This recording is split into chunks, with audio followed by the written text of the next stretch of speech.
안녕하세요. 오늘도 함께 하나님 말씀 묵상하며 우리 주께서 베푸시는 은혜 나누고 또 기도의 자리로 나아가면 좋겠습니다. 오늘은 마태복음 15장 1절부터 9절까지의 말씀, 우리가 기쁨으로 하나님의 계명에 순종하기 위해서는 어떤 것이 필요한지를 함께 살펴보도록 하겠습니다. 오늘 본문 말씀 보면 어느 날 예루살렘에서 바리새인들과 서기관들이 예수님을 찾아왔습니다. 그리고 이런 항의를 했는데요. 1절과 2절 보십시오. 그때 예루살렘에서 바리새파 사람들과 율법학자들이 예수께 와서 말하였다. 당신의 제자들은 어찌하여 장로들의 전통을 어기는 것입니까? 그들은 빵을 먹을 때에 손을 씻지 않습니다. 그런데 이들의 말과는 달리 사실 성경에는, 특별히 구약 성경 율법에는 음식을 먹기 전에는 손을 씻어야 한다는 그 명령이 없습니다. 물론 다만 율법에는 제사장들이 그들의 사역을 하기 전에, 즉 제사를 드리기 전에 그들의 손과 발을 씻어야 한다라는 그런 율법은 있지만 음식을 먹기 전에 손을 씻어라는 그런 법은 없었다는 거죠. 그렇다면 지금 바리새인들이 말하는 이 손을 씻는 법은 무엇을 가리킬까? 하나님의 말씀이 아니라 자신들이 임의로 만든 법이었습니다.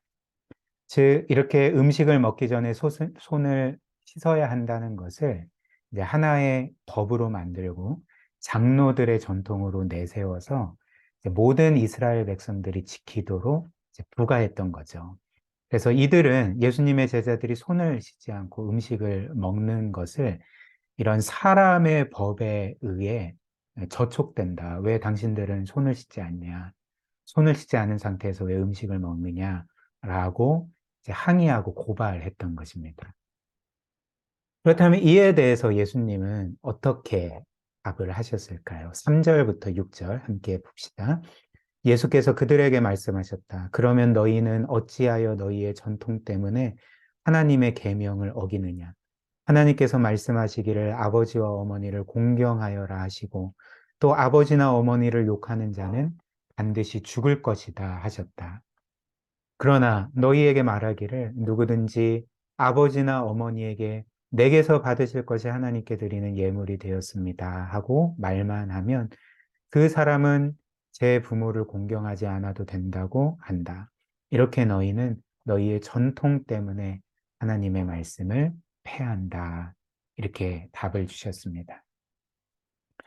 지금 이들의 그 항의에 대해서 그리고 이들이 중요하게 여기는 그 장로들의 전통, 그 사람의 법을 지키려고 했던 그 이들의 모습에 대해서 예수님이 지적하신 핵심이 무엇일까요?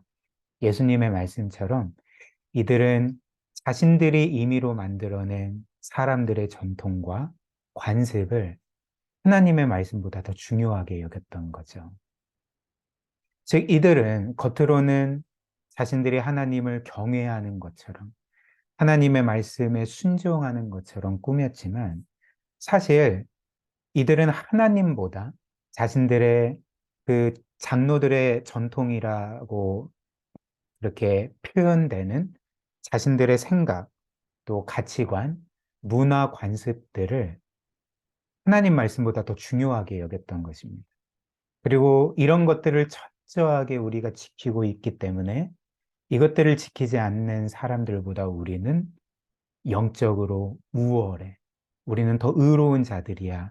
그리고 이것을 지키지 않는 자들은 죄인들일 뿐이야. 라고 그렇게 생각을 했던 거죠. 즉, 이들은 성경에도 없는 자신들만의 어떤 법과 관습을 만들어 놓고 그 관습을 기준으로 이제 모든 사람들을 의인이냐 아니면 죄인이냐 이렇게 판단하고 낙인을 찍었던 것입니다. 그리고 더 나아가서 오늘 예수님의 말씀처럼 이들은 이렇게 하나님의 말씀보다 자신들의 전통, 자신들의 생각과 가치관을 더 권위 있게 여겼기 때문에 실제로 자신들이 지키기 어려운 하나님의 계명들은 이제 장로들의 전통을 핑계로 하여서 지키지 않았던 거죠. 범했던 것입니다. 대표적인 것이 오늘 예수님이 말씀하신 고르반 전통이었습니다. 이 고르반이라는 말은 그 원래 뜻이 하나님께 드리는 제물이라는 뜻입니다. 우리가 알다시피 십계명의 제5계명은 너는 너의 부모를 공경하라라고 우리에게 명하지 않습니까? 그런데 당시 유대인들 중에서는 이런 놀라운 사람들, 말도 안 되는 사람들이 있었다는 거죠. 그러니까 그들은 이 고르반 전통을 내세워서 자신의 부모들에게 이렇게 말했던 것입니다. 부모님, 제가 십계명대로 한다면 부모님을 공경하고 부모님을 물질적으로 섬겨야 하지만 그러나 제가 부모님께 드릴 모든 것을 하나님께 드릴 예정입니다. 그렇기 때문에 더 이상 저에게 아무것도 요구하지 마십시오. 저는 부모님께 뭘 드릴 의무가 사라졌습니다. 라고 하면서 실제로 부모 공경의 계명들을 범했던 거죠. 장로들의 전통을 지키기 위해서 부모를 공경하라는 하나님의 말씀을 무시하고 정면적으로 범했던 것입니다. 그래서 주님께서는 이들을 향해서 이렇게 책망을 하신 거죠. 7절부터 9절입니다. 위선자들아, 이사야가 너희를 두고 적절히 예언하였다. 이 백성이 입술로는 나를 공경해도 마음은 나에게서 멀리 떠나 있다. 그들은 사람의 훈계를, 즉 자신들의 어떤 관습, 생각, 가치관들, 사람의 법을 교리로, 즉 하나님의 말씀으로 가르치며 나를, 하나님을 헛되이 예배한다라고 책망을 하셨습니다.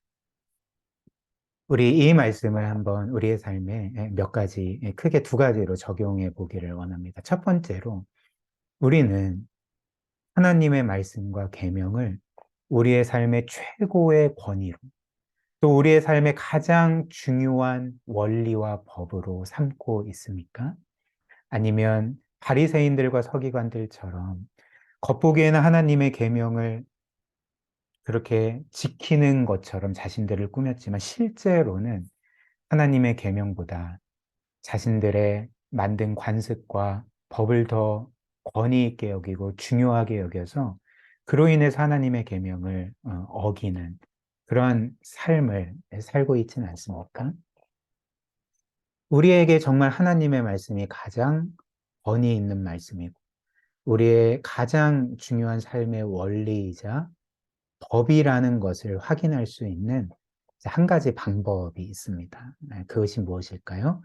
그것은 현재 내가 하나님의 말씀을 기준으로 하여서 나의 전체 삶, 즉 내 행동과 내 말과 내가 가진 생각과 가치관들을 판단하고 있는지, 아니면 나의 생각과 가치관, 혹은 내가 어떤 붙들고 있던 어떤 관습을 기준으로 하여서 도리어 하나님의 말씀을 판단하고 있는지 이것을 우리가 확인해야 한다는 거죠.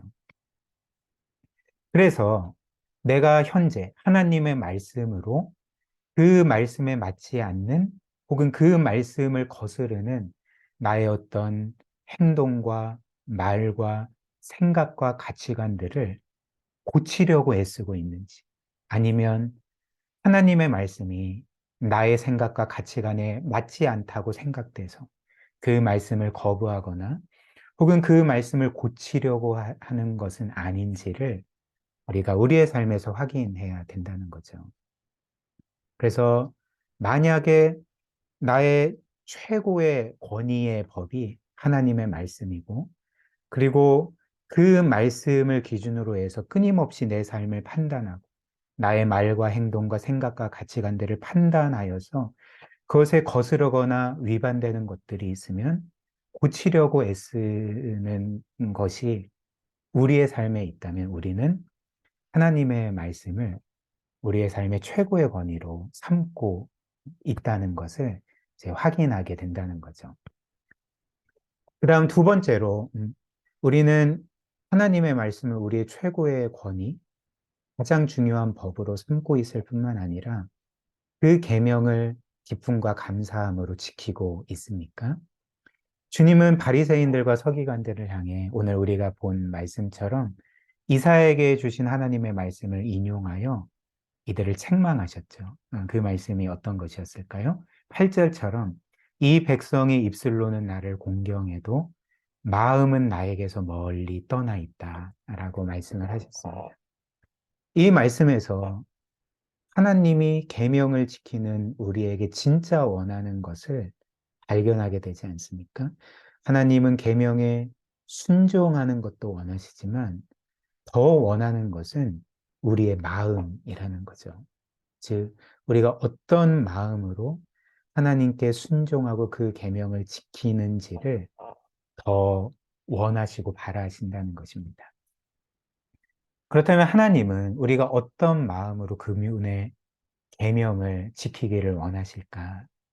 바로 하나님은 우리가 그분이 베푸신 모든 그 놀라운 사랑과 은혜와 그 구원에 반응하여서 우리도 하나님을 사랑하고 하나님을 기뻐하고 하나님께 감사함으로써 그분의 모든 계명에 순종하기를 원하신다는 것입니다. 그러나 오늘 우리가 말씀에서 확인하는 것처럼 바리새인들과 서기관들에게는 그런 마음이 전혀 없었던 거죠. 만약에 그들에게 하나님을 사랑하고 기뻐하고 하나님께 감사하고 그래서 하나님의 말씀을 자신들의 삶의 최우선순위로 가장 중요한 원리와 법으로 삼았다면 그들은 장로들의 전통으로 상징되는 자신들의 생각과 가치관 등을 핑계로 하여서 하나님의 계명을 범하는 일이 결코 일어나지 않았을 것입니다. 그러나 이들에게는 하나님을 사랑하고 기뻐하고 그분께 감사하는 마음이 없었기 때문에 하나님을 중요하게 여기는 마음이 없었기 때문에 자신들의 관습으로 그분의 계명을 아무렇지도 않게 범했던 거죠. 그렇다면 우리는 이 하나님을 정말 사랑하고 기뻐하고 감사함으로 그분의 계명에 순종하고 있을까요? 우리가 하나님을 사랑함으로 또 감사한 마음으로 하나님의 계명에 순종하기 위해서는 어떻게 해야 되겠습니까? 바로 우리가 매주 듣는 말씀처럼 또 늘 제가 설교에서 강조하는 것처럼 우리는 복음을 기억해야 한다는 것입니다. 복음을 진정으로 믿어야 한다는 거죠. 만약 우리가 복음을 믿는다면 우리는 하나님을 사랑하지 않을 수 없고 하나님을 기뻐하지 않을 수 없고 그분께 감사하지 않을 수 없게 될 것입니다.